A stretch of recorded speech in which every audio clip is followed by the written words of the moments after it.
28 मई 1998 पाकिस्तान हुआ जौहरी ताकत के जौहर से मुज़य्यन और बना एटमी कुव्वत रखने वाला पहला इस्लामी मुल्क। पूरी दुनिया पर जाहिर हुआ नाकाबिले तस्खीर है पाकिस्तान। चागी के पहाड़ों से उड़ती राख में सुनाई दी अल्लाहू अकबर की सदाएं।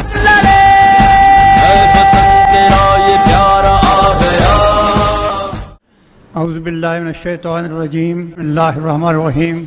मैं आज के मेहमान खुसूसी डॉक्टर नईम अहमद साहब को खुशामदीद कहता हूँ। मुअज़्ज़ज़ असातिज़ा इकराम, इंतज़ामिया और अज़ीज़ बच्चों, अस्सलाम वालेकुम। आज का जो फंक्शन है ये दो लिहाज से रखा गया है। कुछ बच्चों ने अपनी तालीम मुकम्मल कर ली है, ऑन जॉब ट्रेनिंग भी कर ली है, तो उनको सर्टिफिकेट अवार्ड करने हैं। लेकिन उसके लिए हमने दिन चुना है 28 मई का, और 28 मई वो दिन था जिसने पाकिस्तान की तकदीर बदल दी। 1974 में इंडिया ने एटम बम के पहले धमाके किए और हमारे ऊपर रोब झाड़ना शुरू कर दिया। उस वक्त जुल्फ़िकार अली भुट्टो पाकिस्तान के वज़ीर आज़म थे और डॉक्टर अब्दुल कदीर खान, ये हॉलैंड उस मुल्क को कहते हैं, लेकिन अब उन्होंने अपना नाम जो है वो नीदरलैंड मशहूर कर दिया। तो वहाँ ये एटमी प्रोग्राम पर काम कर रहे थे, तो आपने वहाँ से छुट्टी ली और इनकी बेगम जो है वो भी बैरून मुल्क के रहने वाली है, और ये पाकिस्तान आए। आके गुलाम इसाक खान के जरिए ये जनाब भुट्टो साहब को मिले और उनको बताया कि मैं इसके ऊपर काम कर रहा हूं, तो अगर आप हुक्म करें तो मैं पाकिस्तान आकर एटम बम के ऊपर काम करना चाहता हूं। तो उन्होंने कहा कि अभी चूंकि यहाँ पर काम करना है तो हम इसका काम मैं शुरू करवाता हूं, आप वहाँ पर मजीद अपनी जो ट्रेनिंग है और जो आप काम कर रहे हैं उसमें महारत हासिल करते रहें। तो डॉक्टर कदीर साहब ने अपना काम जारी रखा। उसके बाद जनरल ज़ियाउल हक की हुकूमत आ गई और उन्होंने महसूस किया कि अब यहाँ पर काफ़ी काम हो चुका है, तो डॉक्टर कदीर साहब जो हैं वो फिर पाकिस्तान आए और उन्होंने अपनी इस ख्वाहिश का दोबारा इज़हार किया कि अब मैं तैयार हूँ, तो आप हुक्म करें तो मैं पाकिस्तान आ जाता हूँ। उनको पाकिस्तान बुला लिया गया। उन्होंने आकर कहूटा पर जो है वो एटमी लेबॉर्ट्री कायम की और एटम बम पर काम शुरू किया।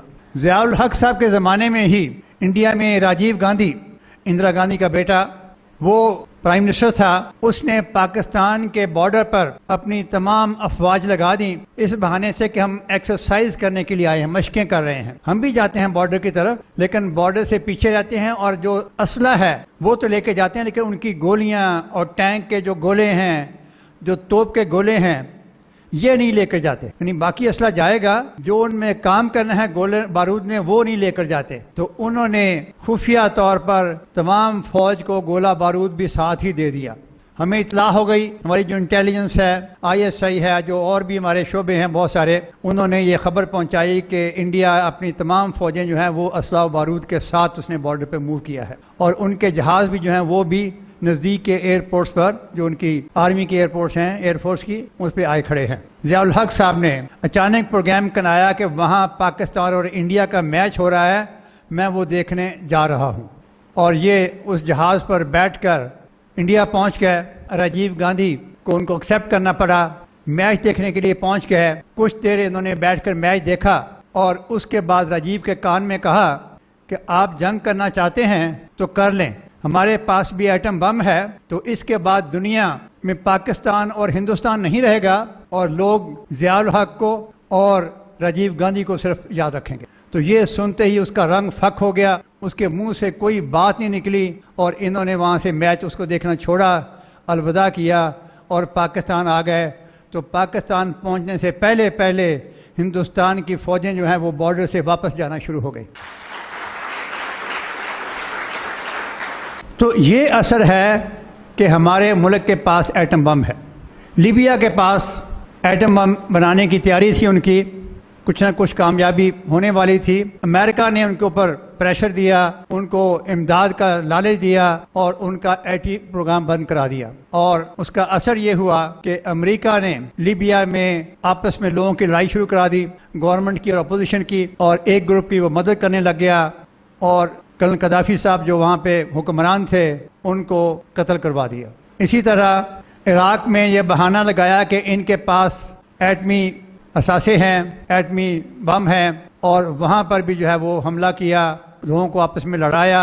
वहाँ शिया सुन्नी जो है वो उनकी तादाद बहुत ज़्यादा है, تو وہ دو شیعہ اور سنی کا آپس میں ان کو لڑایا اور اس ملک کا بھی تمام جو اسلحہ بارود تھا وہ تباہ کروا دیا۔ تو امریکہ میں ایک کتاب لکھی گئی ہے، ان کے بہت مشہور رائٹر ہیں، اس کا ٹائٹل ہے نو ایگزٹ فرام پاکستان، جس کا معنی ہے کہ ہم پاکستان سے نہیں نکل سکتے، یا یہ کہہ سکتے ہیں کہ ہم پاکستان کو اکیلا نہیں چھوڑ سکتے۔ اس میں جو 3-4 باتیں خاص ہیں وہ یہ ہے کہ پاکستان کا ایٹمی پروگرام بہت بڑا ہے اور اس کے اوپر نظر رکھنے کے لیے ہمیں پاکستان کے اندر یا اس کے ارد گرد رہنا پڑے گا۔ دوسرا، ان کا میزائل پروگرام بہت بڑا ہے اور بڑی دور تک رینج کرنے والے انہوں نے میزائل بنا لیے ہیں، تو ان کے اوپر بھی نظر رکھنے کے لیے ہمیں وہاں رہنا ہے۔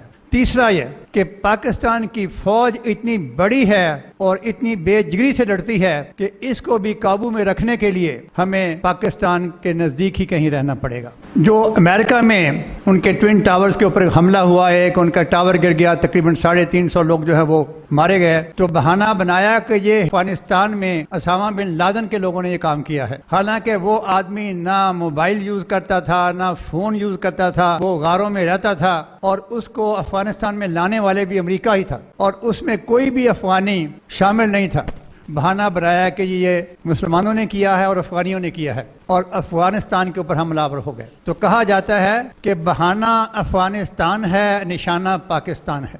تو وہ پیدل چلنے والے دن میں 20، 25، 30 میل بندوقیں اپنے کندھوں پہ اٹھائی ہوئی ہیں، مشین گن اٹھائی ہوئی ہیں، ان لوگوں نے امریکہ کا وہاں وہ حال کیا کہ 20 سال تک وہ جنگ لڑتا رہا، اس کو وہاں سے چھوڑنا پڑا، لیکن اس کو امید تھی کہ پاکستان ہمیں اڈے دے دے گا اور ہم اپنی جو ہے مشینیں ہیں جو یہ سب کچھ کنٹرول کرتی ہیں، دیکھ سکتی ہیں، ان کو ہم پاکستان میں لے آئیں گے، لیکن ان کو ناکامی ہوئی اور اسی لیے وہ پاکستان سے ناراض ہے تو پھر ہوتا رہے، ہمیں ان کی کوئی پرواہ نہیں ہے۔